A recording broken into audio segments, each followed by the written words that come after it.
তিনি বলছেন যে এখানে যে গুরুত্বপূর্ণ একটা জায়গা সচিবালয়, সেখানে সেনাবাহিনীর হেলিকপ্টার থাকার দরকার ছিল। তো সেখানে সেনাবাহিনীর প্রধান থাকার দরকার ছিল, বিজিবির প্রধান থাকার দরকার ছিল। কিন্তু এখানে কেউই নেই। কিন্তু এখানে গুরুত্বপূর্ণ একটা জায়গা, সেখানে কেন হেলিকপ্টার দিয়ে এখন পর্যন্ত আগুন নিয়ন্ত্রণে আনার চেষ্টা করছে না? সুপ্রিয় দর্শক, সচিবালয়ে মধ্যরাতে দাউ দাউ করে জ্বলছে আগুন।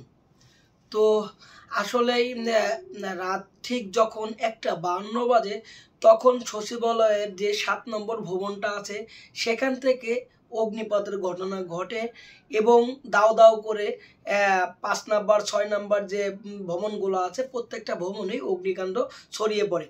তো এরই যে যখন সর্বপ্রথম অগ্নিকাণ্ডের ঘটনা ঘটে, তখন যে সচিবালয়ের যে ফায়ার সার্ভিসটা, যে টিমটা ছিল, ফায়ার সার্ভিস যে ইউনিটটা ছিল, সেই ইউনিটে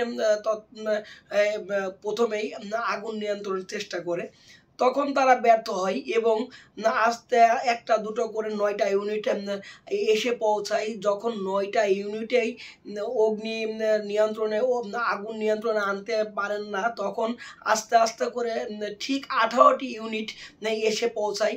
18টি ইউনিট এসে তখন আগুন নিয়ন্ত্রণের চেষ্টা করে।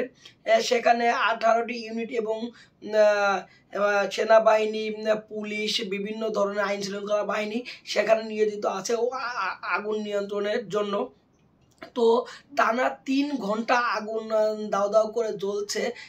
এখন পর্যন্ত সচিবালয়ের যে আগুন নিয়ন্ত্রণে আসেনি। তো এলাকাবাসী, যেখানে যে এলাকাবাসী আছে, তারা বিভিন্ন ধরনের মন্তব্য করছেন এবং তারা বলছেন মধ্যরাতে কিসের জন্য আগুন লাগবে। তো বিভিন্ন লোক বিভিন্ন ধরনের মন্তব্য করছেন। কেউই করছেন যে এটা ভারতের যে একটা ষড়যন্ত্র, কেউই বলছেন যে সজীবদের জয়ের ষড়যন্ত্র, কেউই বলছে আওয়ামী লীগের ষড়যন্ত্র। দেখ, বিভিন্ন ধরনের মন্তব্য করছেন যে মধ্যরাতে যে সচিবালয়ের অগ্নিকাণ্ড ঘটলো, কি কারণে ঘটলো, সেখানে দাউ দাউ করে এখনো আগুন জ্বলছে। আগুন নিয়ন্ত্রণে ফায়ার সার্ভিসের 18টা ইউনিট কাজ করছে, কিন্তু এখন পর্যন্ত আগুন নিয়ন্ত্রণে আনতে পারেনি।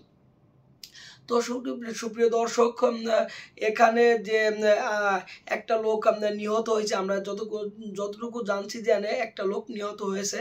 তো এখানে আগুন নিয়ন্ত্রণে এলাকাবাসী বিভিন্ন ধরনের পদক্ষেপ নিতেছে এবং এলাকার চারিদিকে ধোঁয়ায় ভরে গেছে, বিভিন্ন ধরনের ধোঁয়া, এবং প্রত্যেকটা ইউনিটে আগুন লাগতেছে। আগুন এখন পর্যন্ত কোনো নিয়ন্ত্রণে আসেনি। ফায়ার সার্ভিস যে 18টা ইউনিট কাজ করছে, তারা এখন পর্যন্ত আগুন নিয়ন্ত্রণে আনতে সক্ষম হননি। তিনি বলছেন যে এখানে যে গুরুত্বপূর্ণ একটা জায়গা সচিবালয়, সেখানে সেনাবাহিনীর হেলিকপ্টার থাকার দরকার ছিল। তো সেখানে সেনাবাহিনীর প্রধান থাকার দরকার ছিল, বিজিবির প্রধান থাকার দরকার ছিল। কিন্তু এখানে কেউই নেই। কিন্তু এখানে গুরুত্বপূর্ণ একটা জায়গা, সেখানে কেন হেলিকপ্টার দিয়ে এখন পর্যন্ত আগুন নিয়ন্ত্রণে আনার চেষ্টা করছে না? তিনি আরো বলেন যে এরই প্রেক্ষাপটে তিনি আরো বলেন যে বর্তমান সরকারের প্রধান ডক্টর মোহাম্মদ ইউনূস সাহেবকে বলেন যে আপনি অবশ্যই এর পদক্ষেপ নেবেন। আর একটা কথা বলছেন যে বর্তমানে যে আমাদের ফায়ার সার্ভিস আছে, ফায়ার সার্ভিসটা অনেকটাই দুর্বল। যেন এই ফায়ার সার্ভিস টিমটা আরো উন্নত মানের করা হয় এবং বিভিন্ন ধরনের কাজ করা হয়। যেখানে গুরুত্বপূর্ণ একটা জায়গা সচিবালয়, সেখানে এই ধরনের অগ্নিকাণ্ড হওয়া অস্বাভাবিক। তিনি বলেন যে এটা একটি ষড়যন্ত্রমূলক আগুন। আগামীকাল যে আম জনতা বা আওয়ামী লীগের, যাক, আমি মানে যতটুকু জানি যে আগামীকাল কারা মিটিং করছেন, যে তারা বলছেন যে রাষ্ট্রের বড় ধরনের একটা ক্ষতি নিয়ে আসবে। তিনি বলছেন যে অবশ্যই এটা তাদের কাজ, ষড়যন্ত্রমূলক কাজ। তো ভিডিওটি দেখার জন্য সবাইকে ধন্যবাদ। দেখা হবে পরবর্তী কোনো নতুন ভিডিওতে। সে পর্যন্ত সবাই সুস্থ থাকবেন, ভালো থাকবেন। সবাইকে ধন্যবাদ।